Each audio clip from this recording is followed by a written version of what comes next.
As the sales leader within the BMW lineup, the 3 Series has some pretty big shoes to fill. And that's precisely the reason why BMW offers multiple different versions of this vehicle in different body styles and several different engine choices. Today, let's take a look at one that's probably one of the most common as well. I showed you guys a 328i before. What you're looking at is the up-level version. This is the 328i. Now basically, in this 3 Series sedan form with this F30 body, it was introduced back in 2012, and what you're looking at here is a 2013 model. Not much has changed for 2013. The 320i was new for 2013, but other than that, for 2014, the wagon got refreshed, and then of course, the coupe version of 3 Series has moved to the 4 Series body style. Now, from the 328i name, you can basically choose different styling or versions of the 328i. There's the modern line, the luxury line, and the sport line. What I have here is just the base model. It comes standard with those 17-inch alloy wheels, which honestly look a little bit on the plain and boring side. They're actually the same wheels that are on that 320i. Looking at the front here, BMW traditional styling elements here, the twin kidney grille. This one again is missing the lighting package, which I would highly recommend for 900 bucks. That gives you the active xenons. The twin kidney grille is there. When this F30 body style came out, it introduced that little headlight that went into the grille. Somewhat controversial, but honestly, it still looks like a 3 Series. And in terms of size, this car competes with the A4, the Cadillac ATS. You know, from the 28i, you can go up to the 335i, and then of course there's the M3, which will be coming out later. Now, opening the door and staring at that interior, it's pretty much all business class. This is a typical characteristic of a BMW. You got a black interior with nice dark wood grain accents.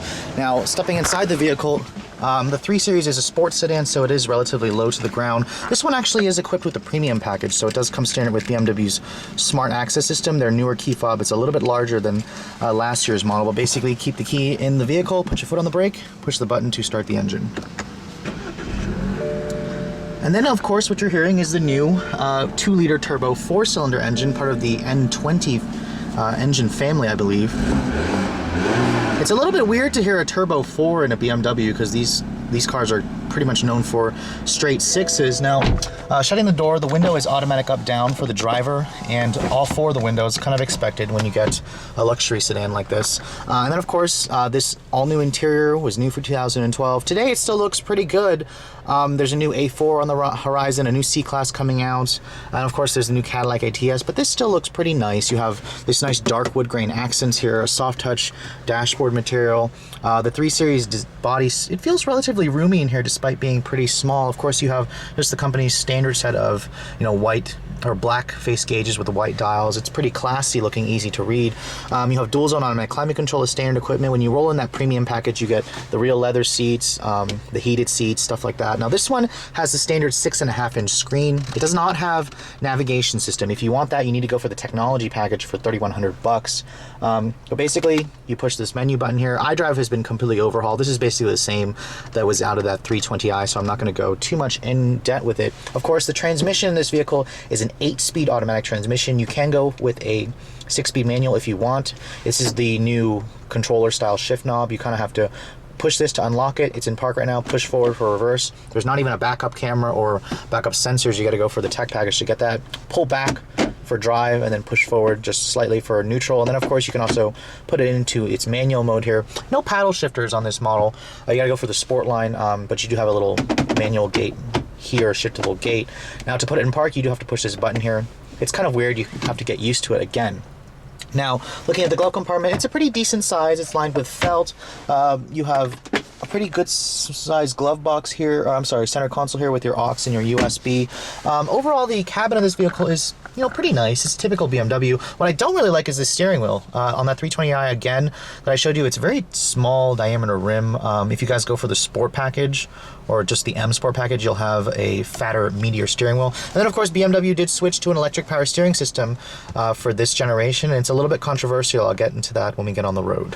Now looking at the back seat of the 3 Series, when it was updated for 2012, BMW really improved the space back here. And you know, honestly, this is a rear-wheel drive car, so you do have to deal with a big center tunnel here, hump going to the rear drive shaft. Now shutting the door, the door panels here are soft touch as well, just like the front seats. Soft touch right here, nice aluminum door handle. You get dual map pockets as well. And then of course, fold this down, you have a nice little armrest with some some cup holders there with some crap in there. But overall, the back seat of this vehicle is actually surprisingly not bad. Now looking at the trunk capacity, this is also a pretty practical vehicle. The sedan actually offers you 11.3 cubic feet of space. When you look under here, there's actually no spare tire because this vehicle comes with run flats. All BMWs come with run flat tires now.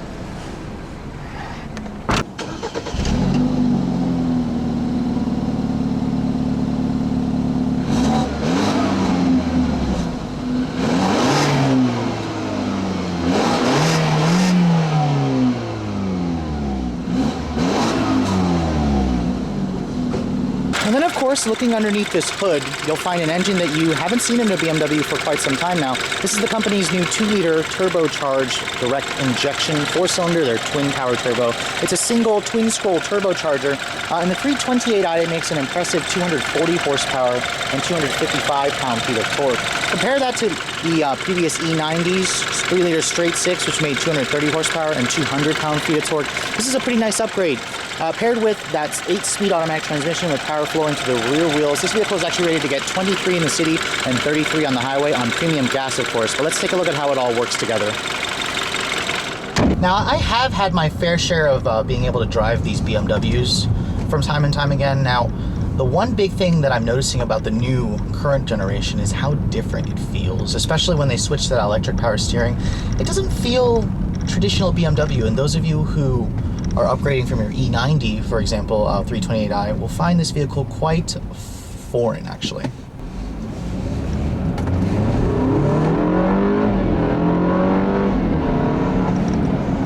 Whew, wow. And compared to that 320i I drove, this 328i feels so much more powerful. It's a little bit scary, actually.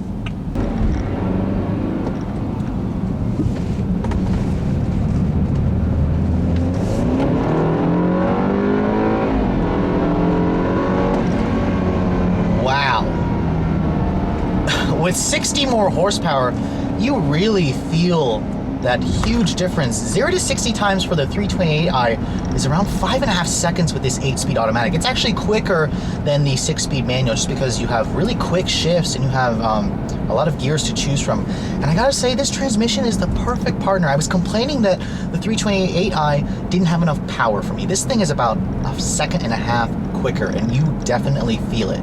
Now, when you are cruising down the road, this is where the current F30 series feels so different. The steering is incredibly light, doesn't offer much feedback.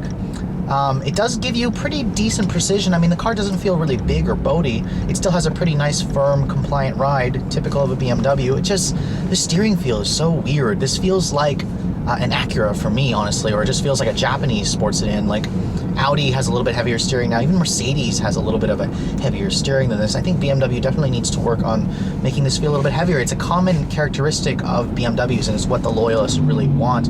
I mean, when you go around corners here, the vehicle still has a pretty flat suspension. It doesn't have much body lean. Of course, if you guys go for the sport package, which is what I would recommend if you guys really want a sports sedan, that's definitely a nice upgrade for you and available as well. Now, the auto start stop technology in this vehicle comes on every time, and basically I've come to a stop right here and the engine has shut off. When I let off the brake, you can actually hear the engine start up. You hear the starter hiccup, and it starts up pretty quick, although there is a shudder. A lot of people have complained that it's an annoying thing, especially on a BMW. It should be a little bit more refined. Honestly, it would probably annoy me, but thankfully you can just turn it off by hitting the little button right there, and that turns off the auto start stop technology.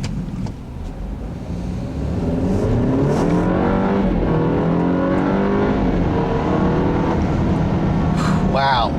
Again, I am thoroughly impressed with how powerful this 2-liter turbo 4. This easily blows away Mercedes' 2-liter or 1.8-liter turbo and Audi's 2-liter turbo. This is just ridiculous. BMW has seriously underrated this car. And, you know, honestly, for me, I wouldn't feel the need to bump up to the 335i. I mean, I drove a 335IS and that thing was fast, but this thing offers a really nice balance between fuel efficiency and performance. And with 2333 MPG ratings, that is mighty impressive. That beats out a lot of its competitors and makes this one actually the most fuel efficient sports sedan in the class. And of course, if you want even more efficiency, you can go for the new 328D for diesel. Now, when you're just cruising along here, the interior of this vehicle is very quiet, as you expect. The seats are pretty comfortable. Of course, if you guys upgrade to, the sport package, you'll have a little bit more bolstering extension. You'll have a thigh extender here. I mean, this vehicle is kind of just there as a commuter car. It's built like a commuter car, but the beauty about BMW is you can customize them so many ways, and it really can just tailor to your specific taste. Unfortunately, it also makes this vehicle much more expensive than the competition. Now, between the different modes, if you guys have it in comfort mode, the vehicle just behaves relatively nicely. It's a very smooth vehicle. Put it into sport mode, and it will deactivate the traction control, and it will basically raise the engine revs, and you'll feel the vehicle gets a little bit more high-strung. And then put it back into Eco Pro, and this is basically tailoring everything back. It makes the transmission shift early. It makes the auto start-stop technology cut in more often, and it's basically designed for those of you who are in stop-and-go traffic all the time.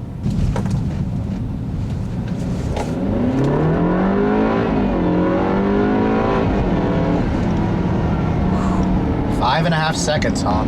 I believe every word of it. It feels even quicker than that. So with all that said, we're coming to the conclusion of this review. This particular 328i that I'm driving is actually about $4,500 more expensive than the 320i. That's the least expensive 3 Series you can buy. Of course, this one has the premium package. That's about $3,000. You're looking at about $41,000 for this one that I'm driving. It's missing a lot of stuff still. It's missing the HID headlights, it's missing the sport package, missing navigation, the tech package. Equip it like that, similar to a lot of its Japanese or American competition, and the BMW gets, almost $50,000. It makes it about $4,000 to $5,000 more expensive. If you look at like an Acura, for example, it's about $10,000 more expensive. But honestly, the way BMWs feel, it's a very, very premium feeling vehicle. My only really gripe here is the steering feel. I really think that they need to consider making it feel a little bit heavier, just because that is a common characteristic of a BMW. But anyways, I hope you guys have enjoyed my overview of this 2013 328i. If you're in the market for a sports sedan, make sure you check one out. Thanks so much for watching, guys. I'll catch you all later.